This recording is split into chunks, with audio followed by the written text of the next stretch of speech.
So I'm Jean-Sylvain Sermani and I'm president of Snowden Studios.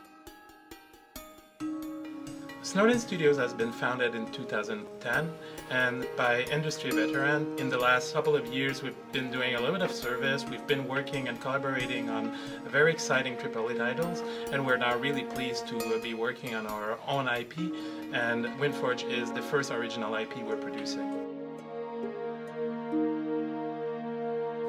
So I'm Evan Hahn. I'm the game designer of Windforge and also one of the co-founders of Snowden Studios. Windforge is a steampunk building block RPG. Basically it takes a game like Contra and mixes it with the freedom of Minecraft. In Windforge you will be able to build and fly fully functional airships.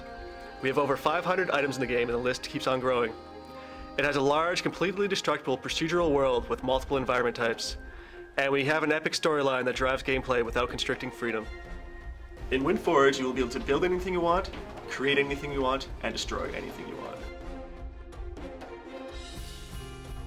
Our goal is to empower you to create whatever you need, whatever you can see, without adding too much tedious grinding. So in addition to crafting, you will still be able to buy things in shops and find things around the world.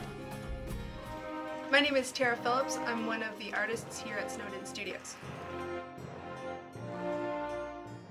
The look and feel of the game is really interesting in my opinion. It's kind of a steampunk sort of styled characters and ships and buildings, taking sort of the fashion from the World War II era kind of military soldiers. A lot of these really fine details that really give it a unique character. But then outside of that sort of human element of the game, you have this really fantastical kind of environment of floating islands and flying creatures. We're really focusing on showcasing beautiful art, animated painstakingly by hand, and we really think that this is going to create a very different and interesting look for a game. Okay, I'm Ryan Harrison. I'm one of the artists at Snowden Studios. Characters have evolved a lot over time since we first started the project. The character style for Windforge is based off of war era clothing, as well as the Rocketeer, and steampunk dieselpunk fashion. We go to great lengths to make the characters very customizable, ranging from everything from your weapons to your clothes to boots on your feet. Windforge has a lot of unique enemies. Some of the most famous ones we have so far are the Sky Whale, the Kraken, the Shog, and the Mantis. One of my personal favorites is the Sky Whale. I had a lot of fun designing the sky, and we went through a huge iterative process just to get the right look. In Windforge, everything people do is ultimately reliant on whale oil. The machines they use are powered by whale oil. The food is shipped using whale oil. People are so hungry for whale oil that pretty soon they're going to be extinct. In an attempt to save the way of life of everybody in Windforge, you've been secretly hired to research an ancient technology. This technology is taboo and has the potential to save your way of life. So hopefully while you're looking at this video, the game has been now approved on Greenlight. If we're not yet, we would like you to vote for our title on Greenlight. And now that we have this momentum, we want to be able to focus purely on that project. So this last push is really for us to focus on this last phase and deliver the best experience we can. Our response for Windforge has been amazing so far. We've been having a great time showing it off at conferences like PAX and GDC. And the feedback we got from the conferences has been amazing. It's pushing us to make a way better game. We even got some crazy ideas that have made it into the final product. Seeing people play Windforge has been rewarding, but seeing them actually enjoy it has been even more rewarding. At Snowden Studio, we have worked for almost 2 years on Windforge, a PC game that blends the fun of Minecraft and Terraria with an RPG shooter. We are in the last phase of development, and we need your help to make the dream of publishing our first large-scale game a reality. If you support us, we will be able to complete the game and promote it in 2014. Our studio has worked on some of the best video games in the world for clients. Now we need to leverage that expertise to launch original titles of our own. From everyone at Snowden Studio, thanks.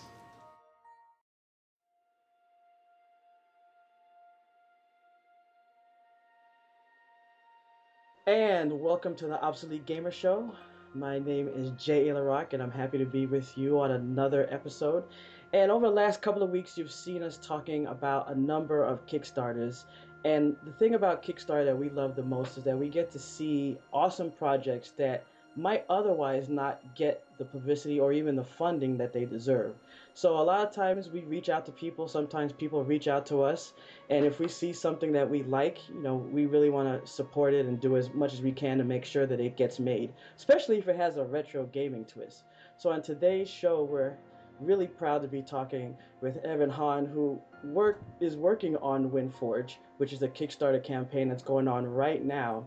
I just wanted to say, Evan, thanks for coming on the show. Yeah, thanks for having me. So, about Windforge. I got a chance to look at it when I first got the email, and I was checking it out. And actually today I finally actually got to look through some of the videos, and it looks really, really awesome. But for people who may have not heard of the project before, can you just give us a little rundown of exactly what Windforge is? Yeah, so it's a 2D steampunk building block RPG. The quickest way to pitch to people is to say it's kind of like Minecraft meets Contra, but it really is a whole lot more than there. We really try to embrace the freedom and creativity that's given to you, and it has a lot of really cool creative emergent action. Whereas you have a lot of simple interacting systems that come together and then create some really cool things. Like propellers will suck things, so you can like smash through the wall of a ship, and then the wall will break, and your propellers will suck people out. So a lot of crazy things just kind of working together to create a pretty new experience for people.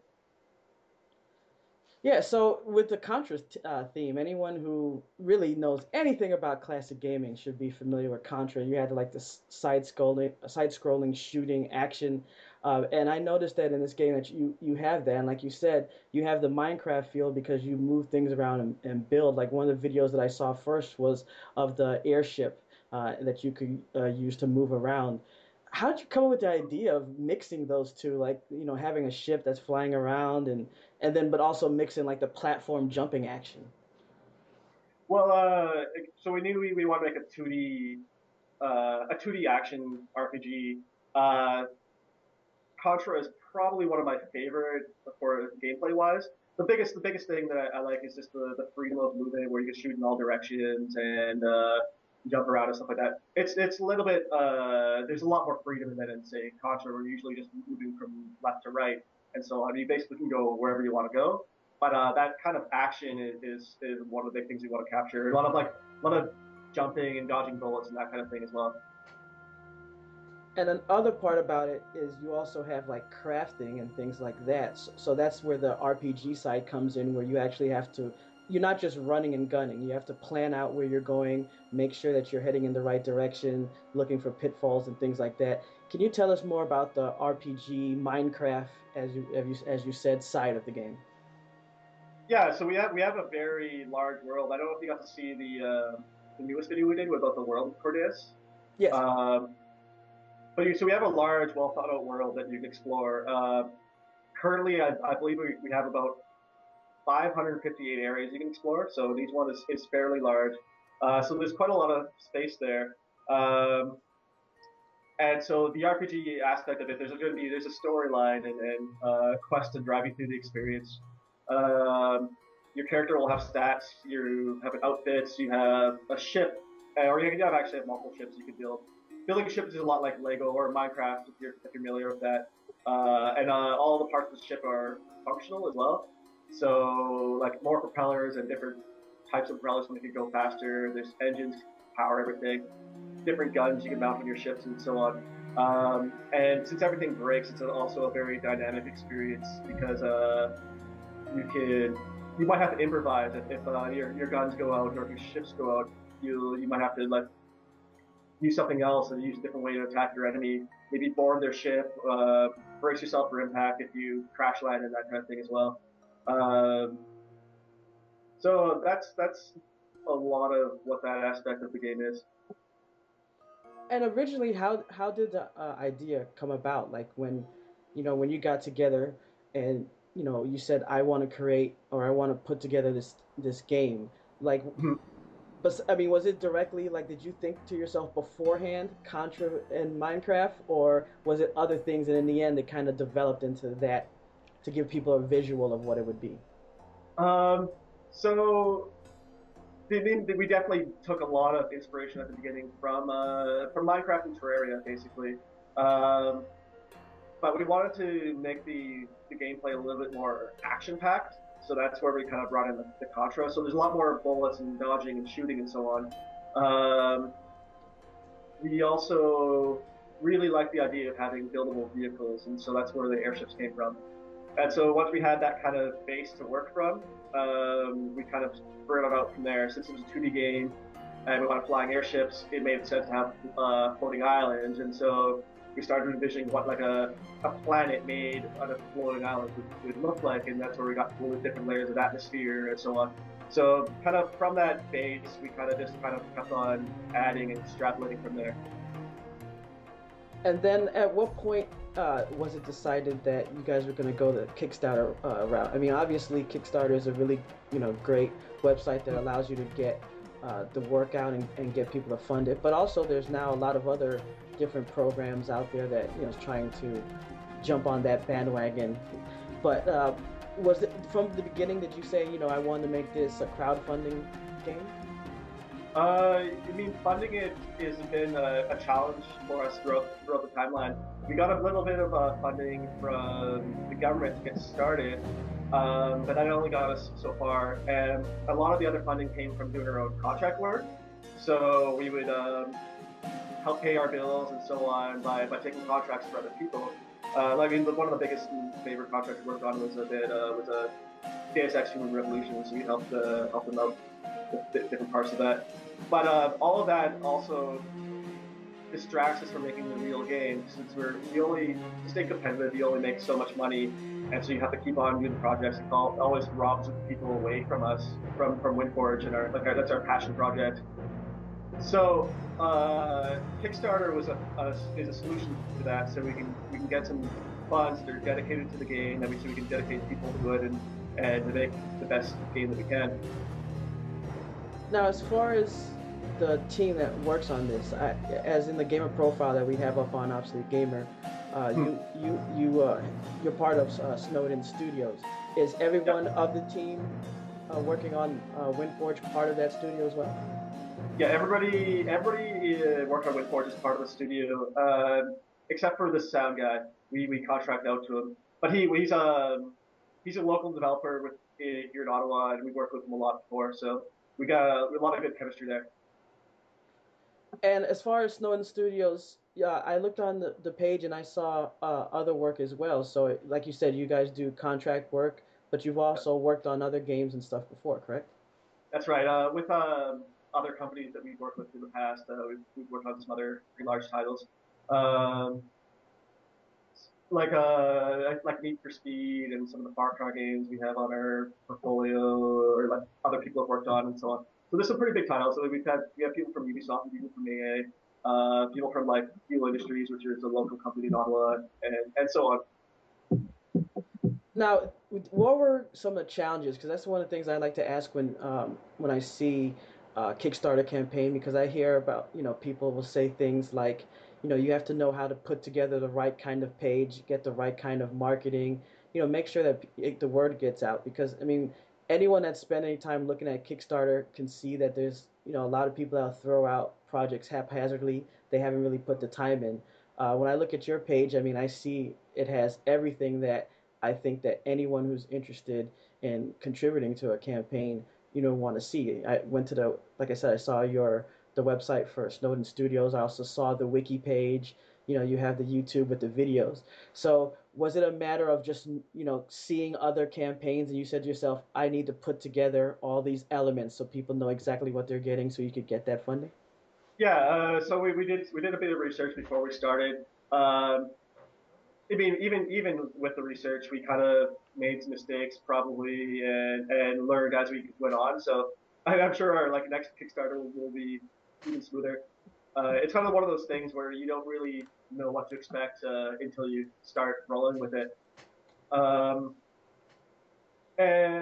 it's a bit tricky too to divide your attention between making the game and also Kickstarter, because Kickstarter is very distracting. Right now we are like trying to do as much as we can to actually make the game as well, and it's pretty hard to focus on both. That's probably the most frustrating thing for me right now. Another question I always like to ask is when you talk about the pledges. Obviously, anyone who's familiar with Kickstarter, you can go there and you can start out with, a low amount of pledges. And believe it or not, people might think that, oh, $5, what's that going to do if you need a large amount? But it adds up. If people contribute, a little bit of what they can, if they're interested in the project, that adds up. But also, as you go forward, you add a little bit more and more, and you get things like, you guys have the different packages like founder and professional and things like that. Yeah.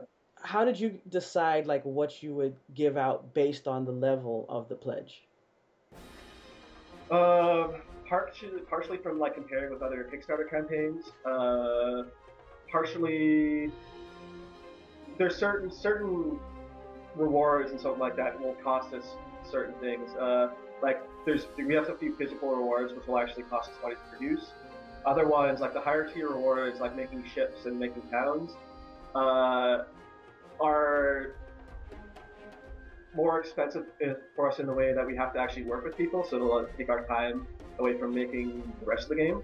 So that's partially why they're so expensive, and partially because they are very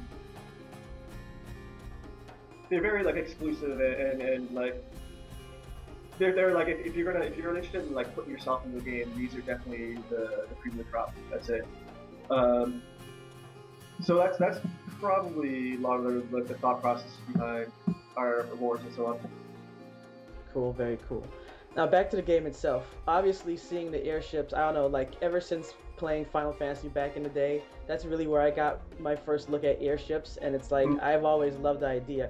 But then you guys go even further and add flying whales. I didn't get to really look that deep into it yet. I saw, of course, the picture and the video. Where did that come from? I mean, I think it's freaking awesome, but where did it come from? The whales. To be quite honest, I don't know why. I just knew it was going to be a game with flying islands and airships, and then it just immediately popped in my head that we need to have flying whales. It turns out that like flying whales is a common theme in steampunk games or steampunk literature or something like that. Like there's like Leviathan and so on. So it's I don't think it's super unheard of. It might have been a kind of like unconscious decision, knowing I had all these things there that we need flying whales. But they are definitely my favorite creature in the game. They're really awesome. Yeah, it's just cool. I mean, I've played a few steampunk games, not deep enough to pretend that I know all about it, but the idea of seeing something like that is just awesome because it's like you wouldn't even think about it. Next thing you know, it's like, wow, look at this giant whale flying around. But what I really like about games like this is that, like you said, you mix the exploring factor, the building factor, and action. Where obviously games like Minecraft are really popular, but then you have other people that'll say, "Oh, well, I can't play that. I like something more action oriented." But the building aspect, like I guess like Minecraft, like you said in the wiki, you talk about how there are over 500 items to craft in the game, and the world itself is built out of the same items that you can pick up. So basically, the whole world is interactive and changeable. So I would say that also adds to that replayability, where you're not only playing it again because it's fun for the action and the puzzle elements, but it's also fun the building, exploring, mining elements. Yeah, definitely. And there's really a lot there. We're actually I think we're up to 1,500 items now. Wow. It's getting bigger. Some of the items are recipe books, so it's a little bit of a cheat to say that it's 1,500. I'll give you an official number at some point, but it's growing. We have a lot of things you can craft. Forget what I was going to say. Oh yeah, one of the things that's nice about our game is that not only can you build things, but you can also there's a lot more reasons to build things. So since you can use your ships in the action and so on, like you have reasons to build your ships in certain ways. So it's kind of a way to like harness your creativity other than just making your ships look cool. You have to make them functional as well. And that kind of goes into where our environment and world design is kind of designed to make you build your ships in certain ways. For instance, the upper atmosphere of the world, it has a periodic meteor showers that come down. So it makes the environment a lot more challenging, but also you can optimize your ship to survive better up there. So like a giant Zeppelin balloon works less well when you're up there when it's a giant target that gets hit by meteors all the time. So if you design your ship in a certain way, then maybe it doesn't depend on balloons, or maybe you have like fire resistant materials and that kind of thing, you can actually survive quite a lot longer. So it's all there in place to make you want to like build in certain ways without actually telling you what to build. It's always giving you reason to build something without saying, constraining you in certain ways. And that's the thing, like, I think that one of the things that I've noticed with a lot of games that come from like the indie community is that they really focus on the gameplay, but that doesn't mean that they're gonna skimp on how the game looks or the quality of the game. And I mean, obviously with the A1 titles and things like that, you'll see they'll put in a lot of money into a game, and it may be good for a little while, but usually they have to throw in a generic multiplayer aspect to get you to continue playing the game more than a few weeks.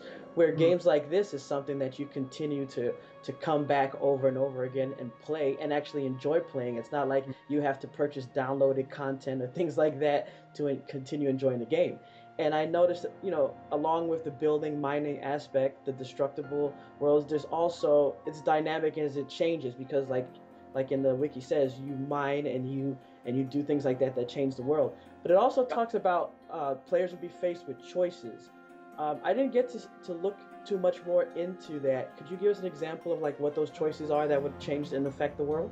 So we are working, some of this is kind of, depends on our budget a little bit. So, like, depending on our funding, we'll be able to do more and more ambitious things. But we do have certain events planned out that will actually make very significant changes to the world, which I'm actually quite excited about doing. And I think some of my more favorite things are actually going to end up in there, no matter if we get our stretch goals or not. But yeah, like, so we have so I mean, there's always the destructible environment, which is about breaking the blocks and stuff like that too. But we also have some other ideas that will like change the actual, have overarching change over the entire world and what will happen there, which is really cool. Yeah, and also the whole world, good majority of the world is procedural too. So each time you start a new game, you'll get a different world to explore. Very cool. So, as far as, let's say, a learning curve, because I think that's one of the things that could maybe intimidate people. I mean, when you look at the video, it looks like at first it could be straightforward, but of course, the great thing about it is it's layered. So you'll play it and it'll start out and you'll say, hey, I understand this game is pretty easy, but it's deep. So what happens is you continue playing, there's more and more, and you're like, wait, I'm still learning, I'm still doing things. But overall, would you say that if a person, let's say, is a novice, maybe they're used to just playing regular RPG games, or maybe they're Minecraft fans, or maybe they're retro gaming fans, would all these different types of people be able to easily pick this game up and play it and enjoy without having to like study? I think it should be pretty approachable for people.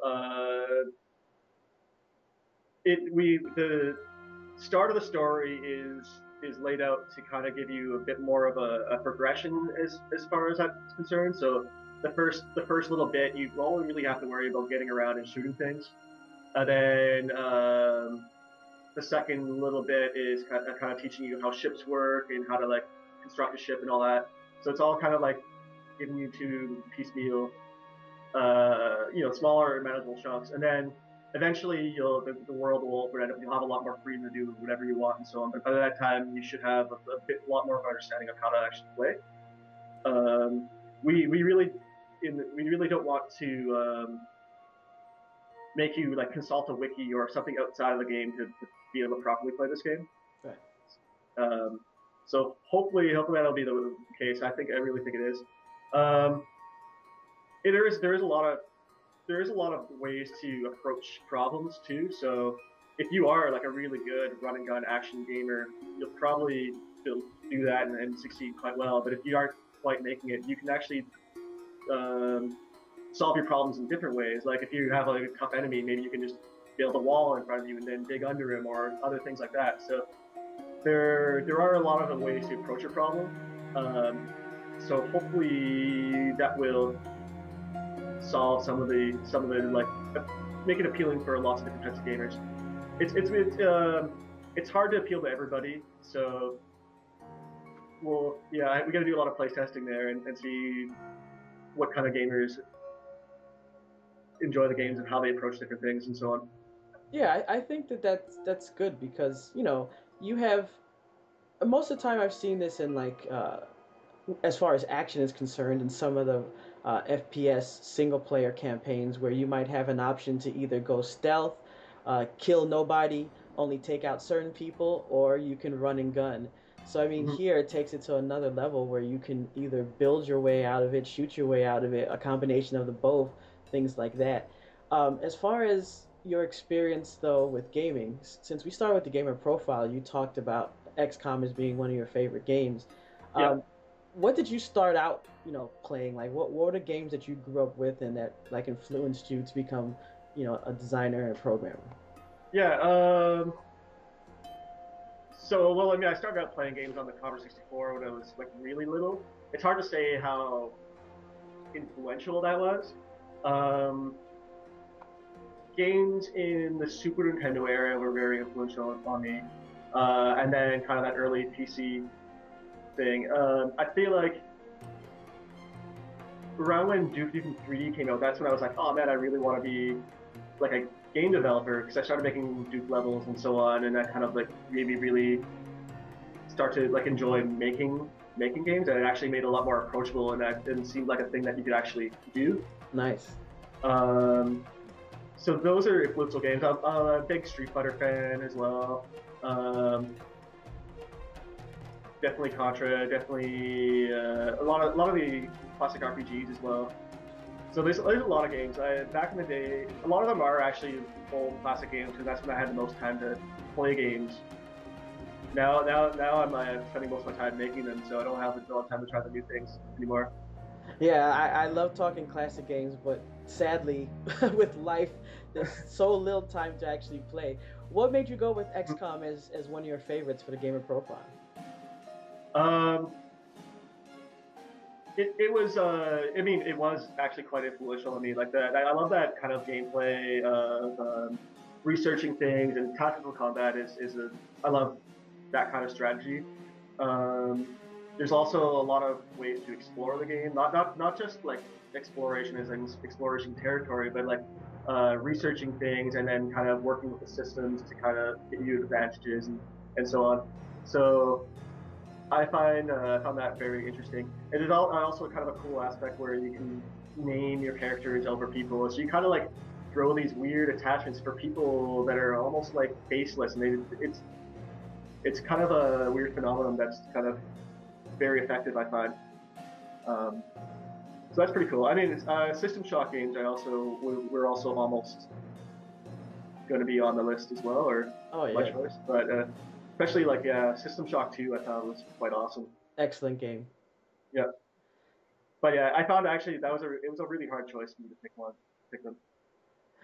We often find that. I mean, we've done a ton. I think we're up to about 230 gamer profiles, and it's like some people tell me they're like, "Oh my God, how did I choose just one?" And they'll choose one, and then they'll come back and they'll be like, "What? No, I shouldn't have chose that. I should have chose that. Can I put 5?" And I'm like, "Oh, okay. If you want to really put 5, I guess you can." But when you said about Doom maps, man, that is cool. I never actually made any maps for like Doom or Quake or Duke Nukem. I did end up making some StarCraft maps. Did you make like a lot of them, and did you like put them up? I know back in the day I used to go on AOL and actually had a channel where you could download all types of player-made maps, and for me it extended Duke Nukem and Doom for a long time. Did you make like a lot of them, or just experimented with a few? I made a few. I did mostly just share it with my friends, so I didn't get a chance to share them like online or anything. My base problem was that I was always too ambitious with them, and I wouldn't actually like come to a point where I say they were finished. Ah, Uh, I feel like that's a something I have to watch out for right now, even now.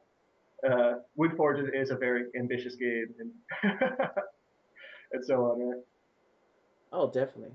Now, as far and I also saw, and I only got to see this a little bit before the show, that you guys are also on Steam Greenlight, which a lot of people yeah, are just really starting to get to know. I mean, they've been announced for a while now, but Yeah. that's also a community where indie people and people that have their own projects come together. Can you tell us a little bit about that experience?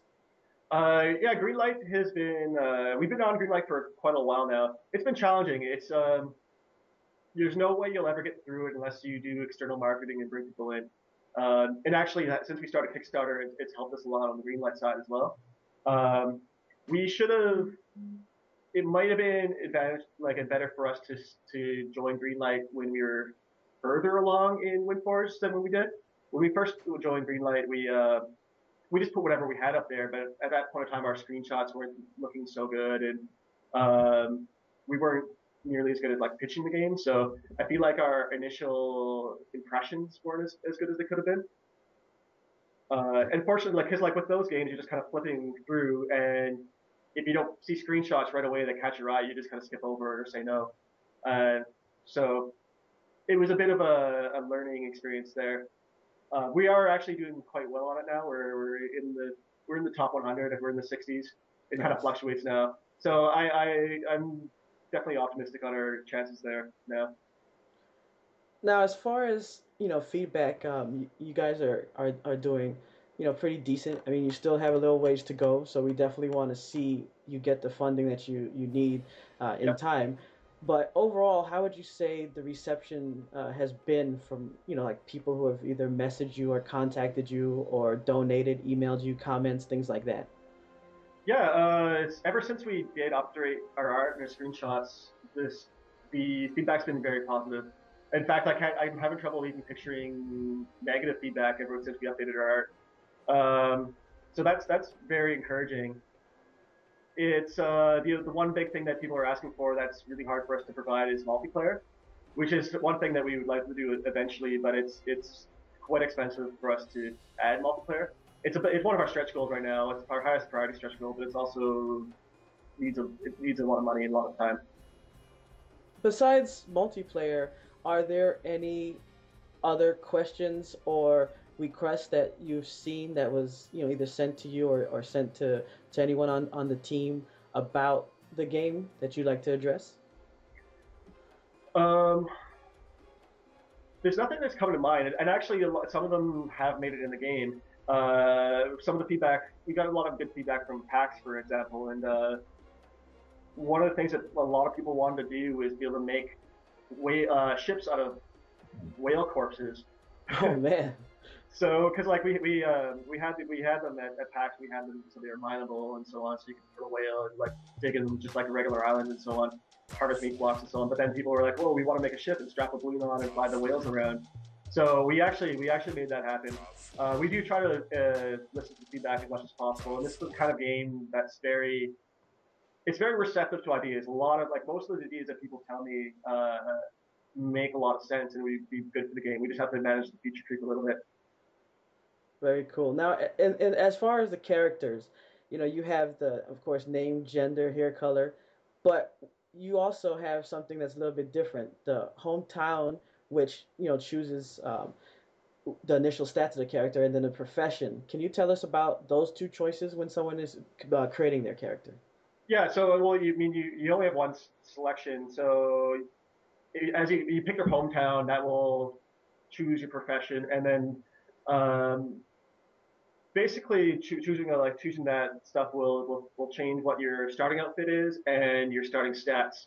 So the starting outfit won't have too much of an effect on how your character plays, and the starting stats will have a make a difference at how you start out at first. we have 4 stats like intelligence, strength, vitality, and agility. So they affect various aspects of how your character will play out. And so the different professions will have a strength and a weakness in those stats. After you pick it, though, it won't change how your character evolves. So if you decide that you actually really care about agility, moving fast and jumping high, you could evolve your character in that way, and it won't have really much long-term effects on how your character plays. And the professions right now really are just for flair. They're not really like a character class or anything like that. Okay. Now, overall, the story is about finding new energy resource, correct? So the sky Yep. whales are not just there as far as, just, I mean, obviously they're cool, but the energy source before was the oil that they produce, and they also eat the whales, right? So that's kind of like the core story. Yeah, so you start off with that problem with where like whales are in danger of going extinct, and like everything that people are doing is ultimately depending on whale oil because that's the main source of energy. So the world is kind of approaching a crisis there, and so you've been kind of secretly hired to research an ancient technology to as because it's a good candidate for finding a new energy source. Uh, this technology is forbidden to research, so it is a bit of a source of conflict later on. And the story is going to evolve from that, and it goes some pretty cool places after that's as you progress through it. And how did you guys decide what kind of music that you were going to use for the game? Because I know that, especially nowadays, people are actually focusing back on, soundtracks and the way people put together the sounds, the music, everything part of the game. So I was listening to a couple of tracks right before we started the show, and I like what you have so far. So how did that aspect of the game develop? So we had like our art style established and how we like our kind of like our higher res 2D art and so on. So we wanted music to kind of match that, and also kind of our fantasy steampunk setting. So that was kind of like the higher level goals for that. And so basically we got together with our music guy, and we just kind of explored ideas. And as the more we explore, the more solid our choices got and how and what we actually want to accomplish. It's pretty hard to actually communicate what you want sometimes. It's like, oh, you don't really know until you hear it. And so it was more of an exploration at that point. Awesome. Well, like I said, I think that it's great. I mean, Kickstarter, I admit, at first I had like I guess I would say a bad taste because I saw so many people, launching things that were just like really, and people who ended up launching projects that they really didn't need to go to sourcing to fund. Yeah. But then you start to see really good projects develop, ones that are worthy of, funding and that should be out there, especially when you have games that people actually are taking the time of and they care about, not something they're Yeah. just pumping out to the masses to make another buck. And Windforge definitely looks like that. And, I'm definitely going to dig more into it because, it's interesting to me. And I hope that, anyone out there, whoever complains about lack of games or lack of gameplay that is classic or something that's really interesting and draws you in, gives this project a look and contributes to it. They're almost halfway to their goal. They have 7 days left, so you need to head on over there. We're going to send out links again. It's already on the gamer profile, so you guys can go. And I hope that you'll contribute to this project because it's, like I said, it's really cool. So 7 days, guys. You got to make this happen. But I want to thank you, Evan, for coming on and talking to us about the project. And I hope once this gets funded, that you'll come back and tell us more about the progress on the game.